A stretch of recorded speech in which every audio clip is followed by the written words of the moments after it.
right. Uh, Thanks, everyone, and welcome to my talk today on end-to-end machine learning orchestration for private data. Uh, I would like to start off by thanking the organizers of Women in Data Science Vancouver for giving me this opportunity to speak in front of you today. I'm working as as an AI research scientist in Volta charging. And also, I work with some nonprofit organizations like Women Who Code. I'm working as a leadership fellow there, and I lead the data science track. Other than that, I also like to contribute in different open source communities. One of them is called Open Mind. It's the largest open source community that works in privacy preserving AI field. And today, the topic I will be sharing about is from what I have learned and worked on in this community for the past 2 years. So I hope you will enjoy the talk and you will learn something interesting out of it. So let's get started. Uh, just to go through the overview quickly, first I will why should we care about privacy to begin with?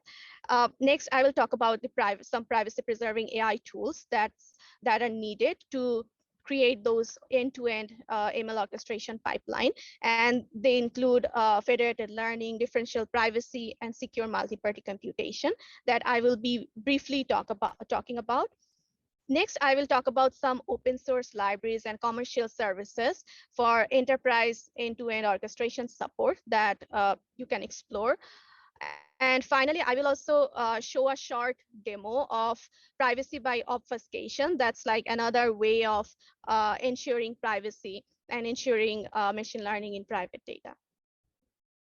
So let's first start with why should we care about data privacy to begin with. So if I ask you to say examples of private data, so I think you can think of few as example, our credit card information, our social security number. These are private informations, and we know like we should not share this information with others. So these are by default private. But how about the data that we give away willingly by ourselves, which are publicly available? So what are the what values they may hold, and can they be used, or what are the ways they can be used against or for us? So let's take some examples of that. So at first, let me give you some context. So genetic testing, I think if some of you know about direct-to-consumer genetic testing, so it's basically a medical test to know about certain things of a person, like their disease traits, risk to certain diseases, how effective a drug will be on their body, etc., from their DNA samples. So historically, genetic testing is done through healthcare providers. But with the rise of direct-to-consumer genetic testing companies, these genetic tests are marketed directly to the customers. So now the customers can buy these tests at store or online, upload their DNA samples, and know their genetic traits and also their ancestry. And with the rise of such direct-to-consumer companies, you can assume that more and more people are coming forward and uploading their DNAs to learn different results. So what is that number? So till date, over 20 million people have actually already uploaded their DNA profiles online till date. So that's a lot. Other than disease and ancestry, what are some other information that can be extracted from your DNA profile? So let's see that case study. So in 2018, US police tracked down a heinous suspect called the Golden State Killer after a decade. And they did that by matching the DNA found in the crime scene with the DNA profiles uploaded by people. Although the killer's DNA was not there in the database, his DNA matched with one of the other DNA profiles in there, which turned out to be a distant family member of the killer. So although in this case, it helped the police to find a suspect, but it also shows like how much exposed we can be to the parties of interest if they can get a hold of our publicly available data. To take one step even further, there are a lot of other informations that can be inferred from our DNA profile. As example, our height, weight, body mass index, voice, age, etc. But even more scary is that in 2017, Lipper and his team were successful to reconstruct 3D facial structures of people from their DNA profiles. So in the figure, you can see some of the examples. Although these are like hand-picked examples, but you can see like in these instances, how closely they can reconstruct the image that closely matches to the actual image. And this is just from their DNA samples. So basically, your DNA sample talks a lot about you. The bottom line is your data is your digital footprint. And what is a digital footprint? So your digital footprint refers to all the personal data and information available about you online. Your active digital footprint includes your email, social media interactions, and other messages with your name attached. On the other hand, your passive digital footprint is information you unfortunately or unintentionally leave behind, like your IP address, cookies, geolocation data, when you use Google Maps, etc. Now, you may ask, like, but these data sets are not private, they are public data. So why should I care, or should I even care? Well, you may be surprised to know, like, there are a lot of businesses that do care about this data. And another important thing is we don't even know, like, how can they even be used against us? So what if some health insurance companies get a hold of our medical data and charge us more? What if our DNA profile reveals a possibility of developing a disability that would limit the person from getting a job? Also, most importantly, what if our data is used to favor or discriminate against a community, race, or religion? All these are questions we don't know answer to yet, but we can already see many cases where these types of discriminations are already taking place. Now, you may ask, what if the dataset is made anonymous? What if we remove all the identifying informations like name, age, and other aspects? What happens? Can we preserve the privacy? Well, it turns out that this type of data anonymization is also not enough to prevent companies from tracking you. And one of the reasons for that is called linkage attack. Linkage attack is it is very much likely that there are multiple different types of data of the same individual available on the internet. Even if the obvious information is removed, it is not too hard to combine the original data with other accessible data sources in order to uniquely identify an individual and learn private or sensitive information about that person. One of the first people to demonstrate this was Latanya Sweeney. So in year 2002, she showed how she could link a publicly available anonymized data of hospital visits to another totally anonymized public data of US voting register. And just by linking these databases by the date of birth, zip code, and gender, she could successfully identify 87% of the US population and retrieve their medical history. And unfortunately, this is not the only successful case of data de-anonymization. There are a lot of other famous cases where individual people had been traced back by combining their scrambled and apparently harmless public digital footprint. Now, the obvious question is, so what can we do? What can we do to ensure our data privacy? And if you want to make sure that our data is private, then how can we use AI or machine learning techniques to use those data and create AI-powered solutions? So the solution is privacy preserving AI, or PETS. PETS is short for privacy enhanced technology, which is like the big umbrella that covers all different technologies. And PETS, or privacy preserving AI, is basically the art of performing data science and build AI solutions by training or querying on data without the need to collect, distribute, or even look at them. So in today's talk, I will cover the end-to-end pipeline of a private machine learning technology. And this whole end-to-end encrypted machine learning pipeline is also called confidential machine learning recently. And there has been a lot of work going on in this field. And some of the key pieces of this pipeline are federated learning, differential privacy, homomorphic encryption, secure multi-party computation, etc. Let's start with federated learning. Now, before jumping into federated learning directly, let's first take a few steps back to see how standard machine learning setup works in today's date without any privacy aspect attached to it. So in standard machine learning setup, we have a data scientist working in their infrastructure. We have a central server which is connected to our different customer devices, which can be laptops, mobile phones, our smartwatch, etc. So data coming from these customer devices come to the central server, and then it goes to the data scientist, where the data scientist trains ML models on those data, and then they validate the data on local machine, on local data set. And once the data scientist is happy with the performance, it sends back the updated model, and the model gets deployed into customer devices. So that's the whole one iteration of standard machine learning in that's in practice today. One key problem, I think, as you can see, is in this entire process, one crucial step was to collect data from customer devices through the central server, through the data scientist. So the data scientist has to have direct access to those customer data. So that's like if the data set is private, if the data set contains like medical history or credit card information or sensitive informations like that, then that's already a big obstacle for the data scientists to get access to that. And even if they can access to it, it could be invasive to the data owners.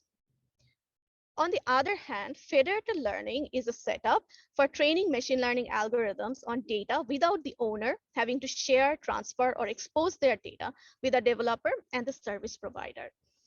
There are two main types of federated learning. They are cross-device federated learning and cross-silo federated learning. And cross-silo federated learning is also called enterprise FL.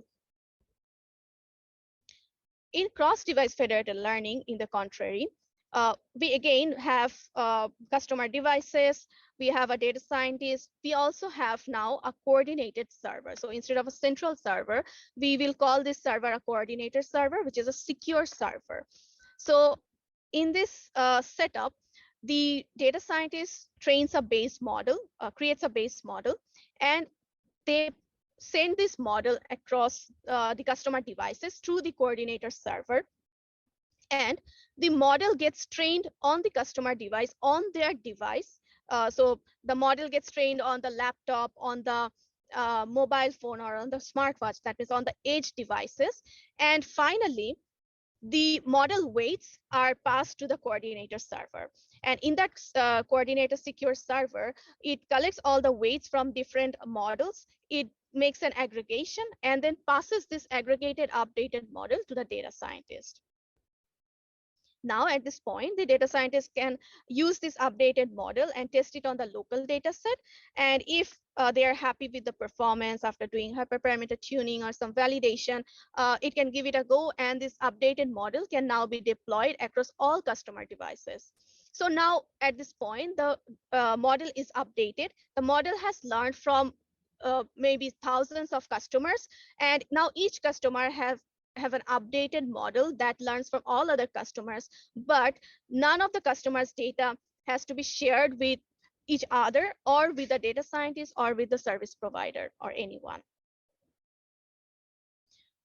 As opposed to cross-device federated learning, there is cross-silo federated learning, where the setup is almost similar, except for the customer devices here. The entities are different organizations or silos, and these silos could be government organizations, hospitals, banks, schools, or any kind of private entities.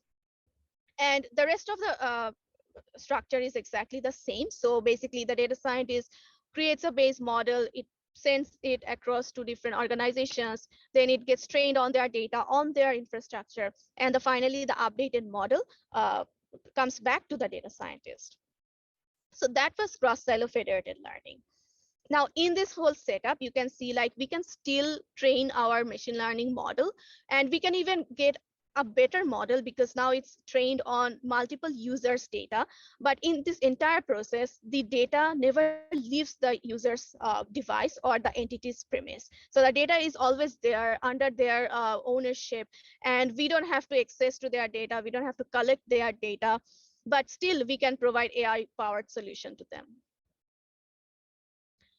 Now the question is, what about the model weights? So although the data does not leave the owner's premise, the model is shared with others.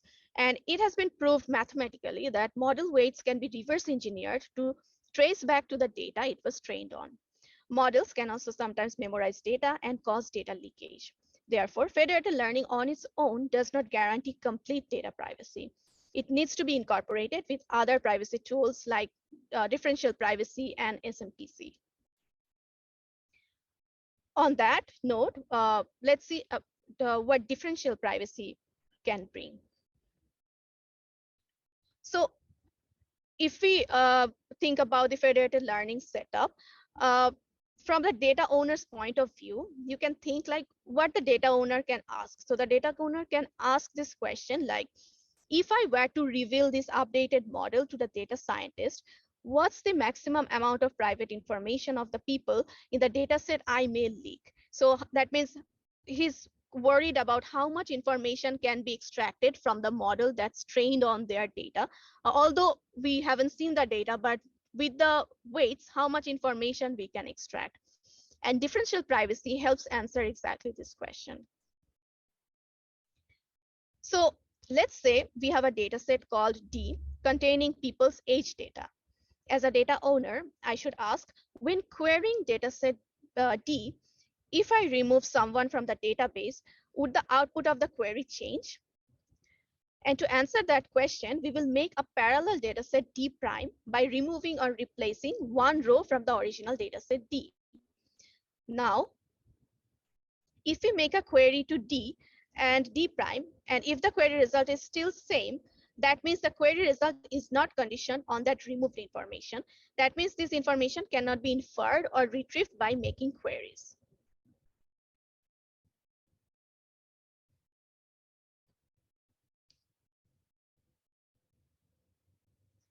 And if this is true for all the individuals in the data set, now if this is true for all the individuals in the data set, that means the privacy of individuals' data in dataset D is preserved.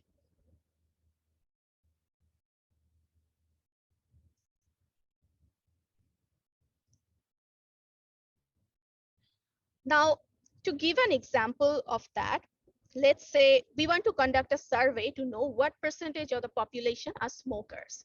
So we ask the participants a simple question: do you smoke? Now, this information may be sensitive to share for some people, and there is a risk that they hide their true response. So instead, we make them an offer which will ensure that their information will be kept private.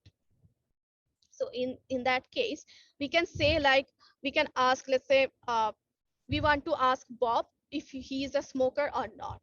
So we then ask him that instead of writing his response right away, he needs to flip a coin every time the question is asked. So if it's a head, he answers yes. If it's a tail, he flips a second coin and answers yes, yes is heads, or answer no if tails. Now what happens is that with this randomized mechanism, it adds some level of randomness or noise to Bob's real answer.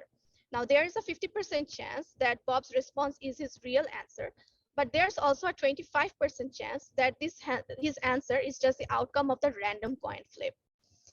This simple mechanism gives him an advantage of plausible deniability. That means he can anytime deny his answer and blame it on the coin flip. There is no way we can guarantee that Bob indeed is a smoker or not. Now let's see what happens when we don't add this noise mechanism to the data set. In this data set, the responses can be either 0 or 1. An attacker wants to know if Bob is a smoker or not. So she can make a sum query to sum the value of all the response in both D and D prime. If the sum in D prime is 1 less than D, that means Bob's response was 1 because of the difference in the total sum, and hence he is a smoker. Also note that the maximum difference between the two sums can be at most 1. Therefore, we can say that the sensitivity of the sum query on D is 1. In other words, sensitivity is the maximum amount that a query changes when removing an individual from the database. However, if we add noise using the coin flip mechanism, the attacker cannot be certain if the response they receive from Bob is a true answer or not, and is the outcome from the coin flip.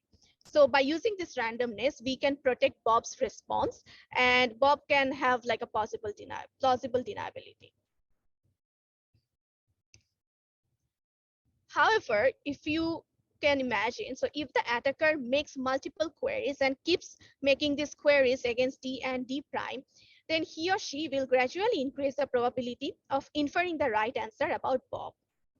To prevent this from happening, there is a concept called privacy budget, which is defined by a value called epsilon. When we apply a randomized mechanism on a data set or samples, it provides a probability distribution of the outcomes. When we remove an entry from D, the probability distribution slightly changes, as we can see in the bottom diagram. The difference between two probability distributions is called Renyi divergence.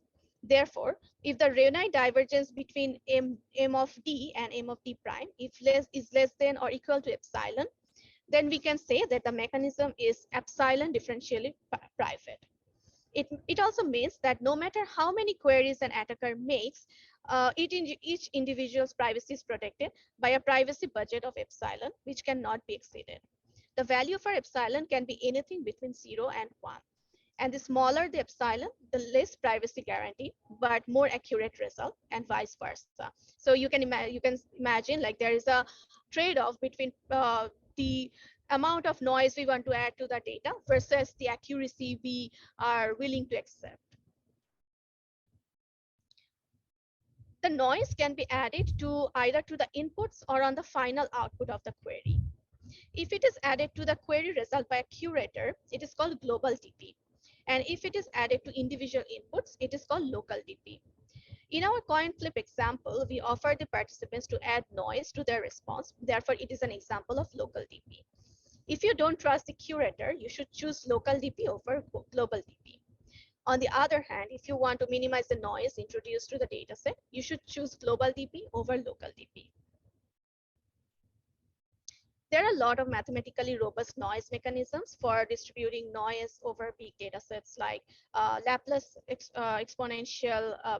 mechanism, exponential mechanism, Gaussian mechanism, etc. And all have their individual pros and cons, but the main objective of each of them is to find a proper balance between the accuracy and the data privacy guarantee. It is an active area of research to find the sweet spot between this accuracy and privacy. And this brings us to the last piece of this puzzle, which is called the secure multi-party computation.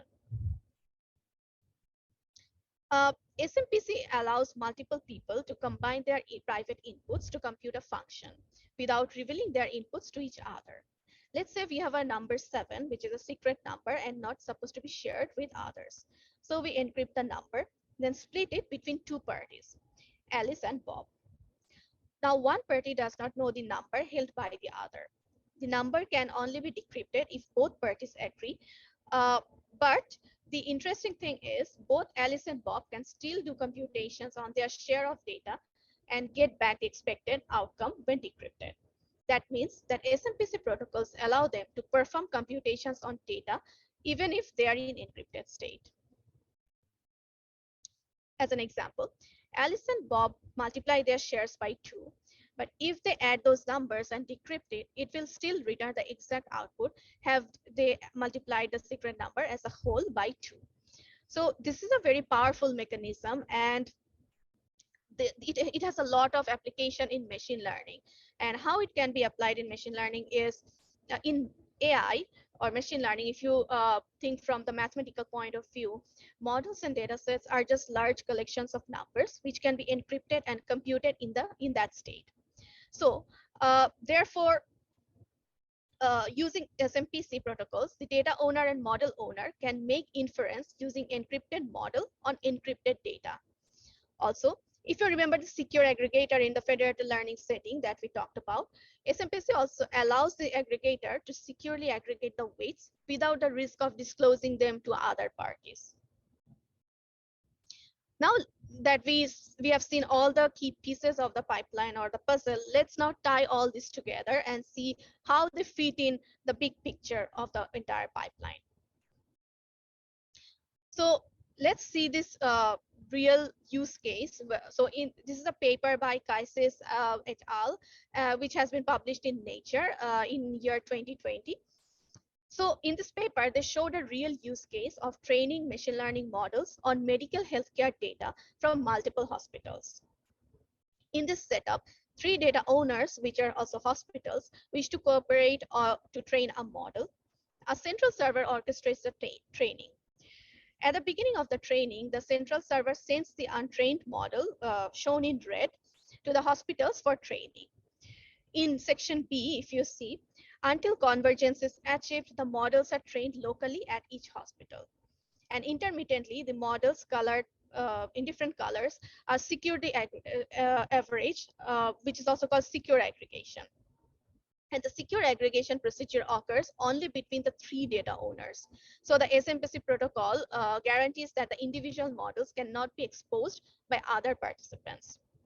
After secure aggregation step, the updated model, which is shown in green, is redistributed again for another round of training. And this thing keeps continue until a convergence is achieved.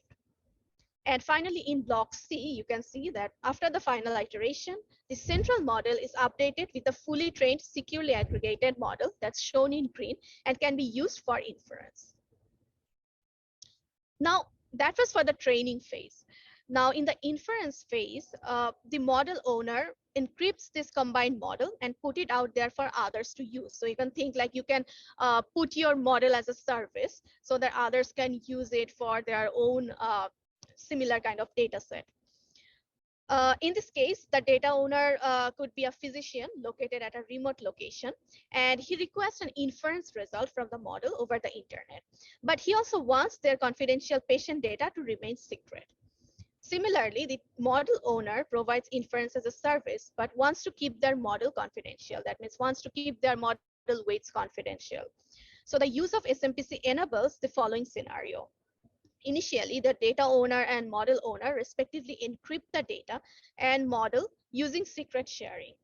This process relies on splitting the data or model into multiple shares, which in themselves do not contain any usable information and can therefore be exchanged with other parties. In section B, you can see inference is then carried out by jointly computing a function.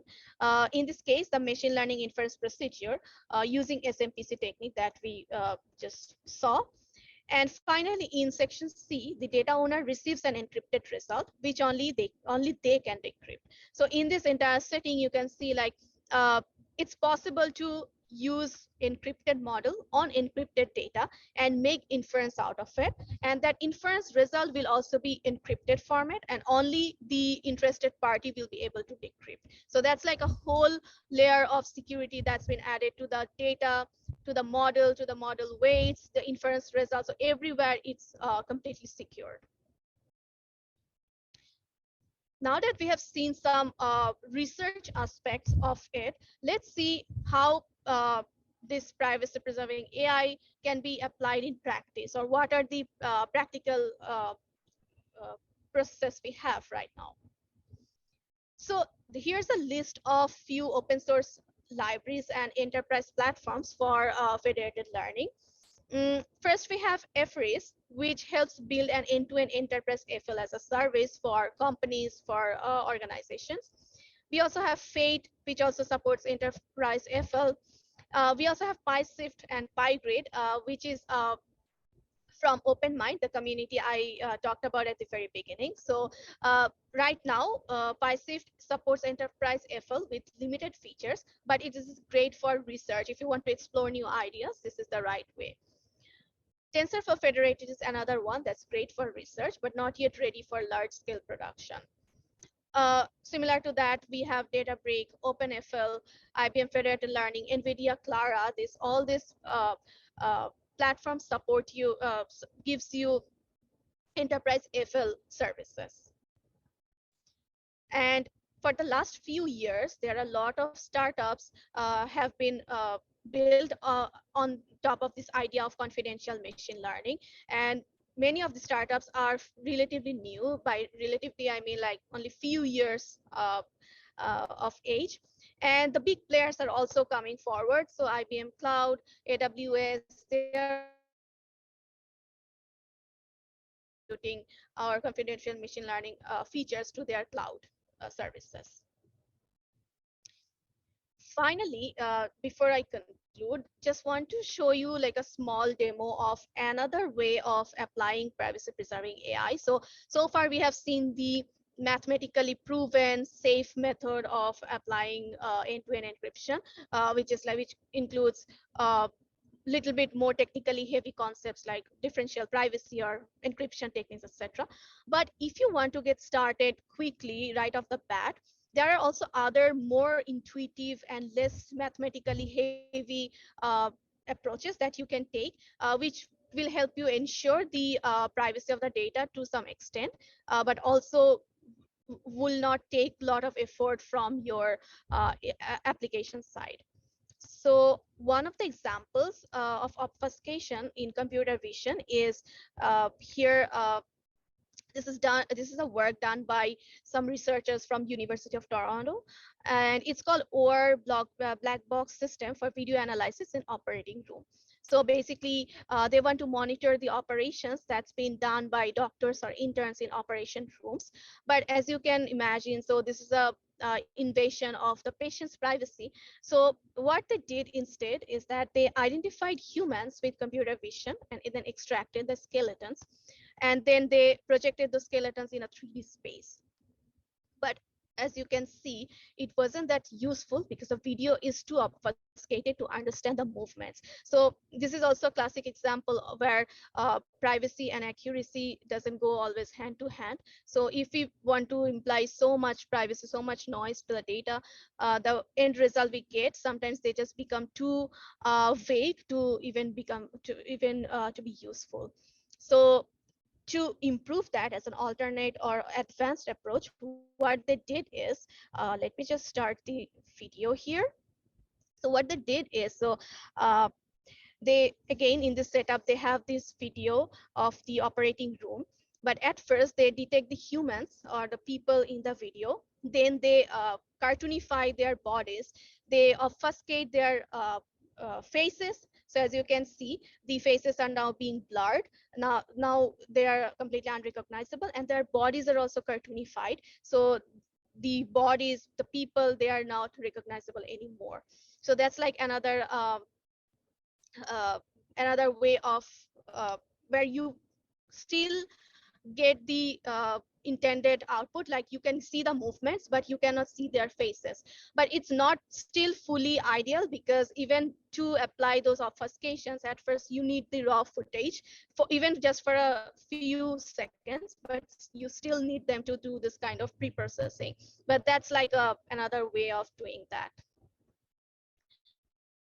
Another way of obfuscation in the improving the privacy is of clinical notes. So clinical notes, what we can do is, so this is another work from Toronto researchers.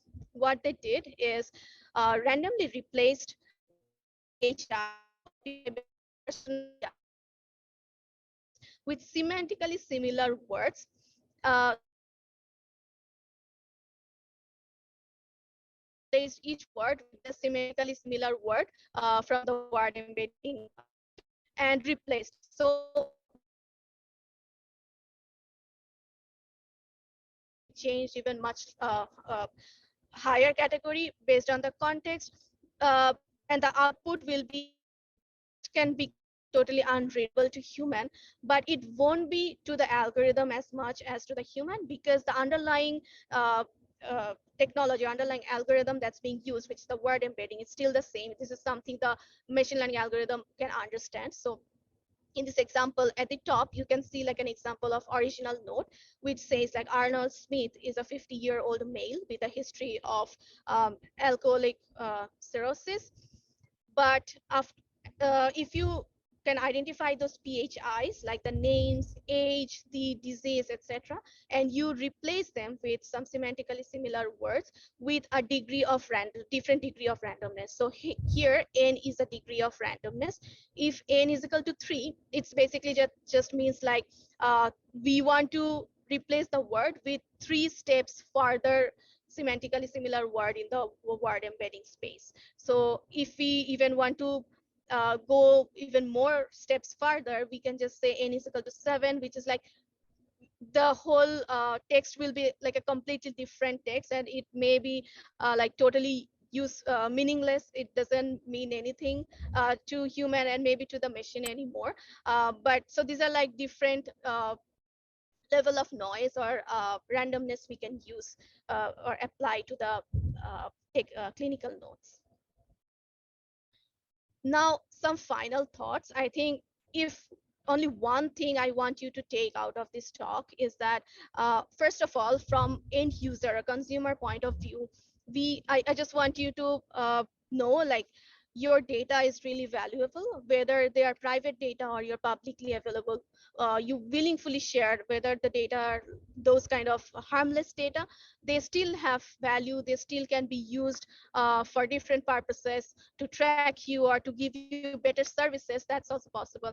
But just to be aware that this data can be useful. And from the data scientist or machine learning practitioner point of view, there are a lot of ways that we can use private data and also non-private, but like potentially invasive data. We can use those data, we can apply privacy preserving techniques on them, and then we can build AI powered machine learning solutions that can be beneficial to the users. So this is like these 2 key takeaways I would like you to take from today's talk.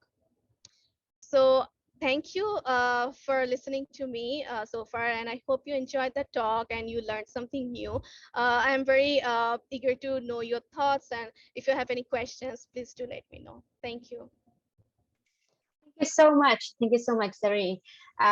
So to follow this one, we have a few questions from the audience that if you just still stay with us, let's like go through some of the questions. Is that still good with you? Yeah, sure. Certainly. Okay. Yeah. Okay. So so I will go over through the order of voted. So the first question asks, in cross-device federated learning, if the model is trained locally at customer computer, would the model just overfit the customer specific data instead of being trained on multiple users? Yeah, that's a great question. And I think this is also as this applies to as much as the standard machine learning setup, as much as the cross-device federated learning. So it's because it's also a trial and error process. So if the model gets overfitted on one specific user's data, but that model is not the model that's been finally used. So that model can be overfitted on the user's data, but there are other models that's coming from the other user's data, which may also be overfitted on those individuals' data. But the final model that we get is the aggregated weight. So the weights are basically average. So it kind of balances out those overfitting aspects, because the final model that gets deployed to each individual visuals devices is the updated model that learned from all the different individuals rather than only one. So I think it balances out those kind of aspects, but again, it requires a trial and error like iteration. So the updated model can be validated by the data scientists at the other end, and only if it passes through those checkbox, then only this is ready for deployment. Okay, thank you. The next question we have is, how about reverse engineering of model parameters? I haven't seen really like an experiment that showed that this is really possible in a meaningful way. Like you can reverse engineer the parameters to go to the data, maybe as an aggregation of model parameters with the model weights, that's possible. But without the model weights, only with the model parameters, I will be a bit skeptical to think that it can extract really some identifying information from users. Thank you. The next question I have is, could you elaborate more on how the weights being aggregated? Thank you. Yeah, sure. So there are different algorithms for this kind of aggregations. Federated average is one of the aggregated algorithms. This is like, in its simplest term, it's just basically averages all the weights. So if we have, let's say in our example, if we have 3 users, so the total weight will be like the summation of all 3 weights divided by 3. So that's like the average weight that will be passed on to the updated model. That's like federated average. There are other more complex, more robust to variation algorithms that's available as well, but they work for different specific use cases. Okay.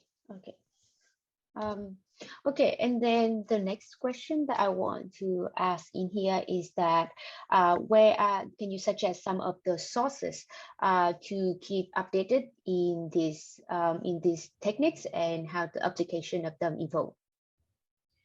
Sure. So first of all, I think I may be a bit biased, but I would definitely request you all to join OpenMind Slack. So OpenMind has a very active Slack community, and if you join there are like all different discussions going on. When there's a new paper is coming, people post there. There's a very good, healthy conversation that's going on. They also have courses from OpenMind on remote machine learning and privacy preserving machine learning. And I myself also has a course on OpenMind platform on federated learning. So you can also go check that out. So if you just go to OpenMind /courses, you will be taken there. That's one space. And other than that, I would just say to keep yourself updated with different papers that's coming out every day on this space because this is a very active research area. So mostly they are on the research or paper level. So if you read the papers, you will get the idea like where this research is going right now. So actually, to follow up on that one, because right now, in like each of the fields, there's a lot of new paper coming out, new technique proposed. How do you know if those could be like possible if you don't actually try it, and then you will not have time to do anything else? It's just going through all of the new paper coming out, or all the new technique that proposed right now, right? How do you select which one to read or like investigate? Yeah. So in that case, I would just say like start very simple. So just take one of the application or use case area that you really care about. As example, it could be like a medical sector. So it could be like some kind of health data. So if you have previously used one data in standard machine learning setup, just take that one and try like how you can do it for federated learning setup. And if you can do that, then probably as a next step, just try to apply some differential privacy based knowledge to there. And there are a lot of actually open source libraries for each of these, like differential privacy or federated learning. You can just check them out. So you can check TensorFlow Federated library, you can check PySIF library, you can check IBM Federated Learning or Differential Privacy Library. They have very good, thorough examples. So you can probably just go through the examples by yourself first and then try to apply it to a new use case. Okay, thank you so much. So that is all the questions that I received from the portals, from the audience. If any of you that is interested in, oh, I got like another one asking if you're gonna share your slides. I think if you are open to share your slides, we will collect all of the speaker slides and share it with the audience later after the conference. If that is fine with you. Yeah, absolutely. Sure. Yeah. Yeah, and then if anyone have like a more question that you want to ask, feel free to either send it to us or contact our speaker. I know Zarreen has been sharing in the screen in here her LinkedIn, her Twitters, or GitHub, and also her AI diary, so the website. And with that, we thank you so much, Zarreen, to be here with us today and share with us all your knowledge and answer the question from our communities. Thank you Okay. so much. Thank you so much. Take care. It has been a really great experience. Thanks so much, everyone. Okay, thank you. Okay, so right now we're going to another like short break. Feel free to grab a cup of coffee, or just like if you want to jump in some breakout room, if we still have the breakout room open, to chat with like some other people. If you want to talk to some other people, we want to make it feel like the in person when you sit down to another person in the same table, even though you don't know them. Just like chat with them. Something like that. So that's why we have some networking room open, so you can chat with them during the break time. And the next talk is gonna coming at 3:50. So we have a bit of time of the break time right now. See you, everyone.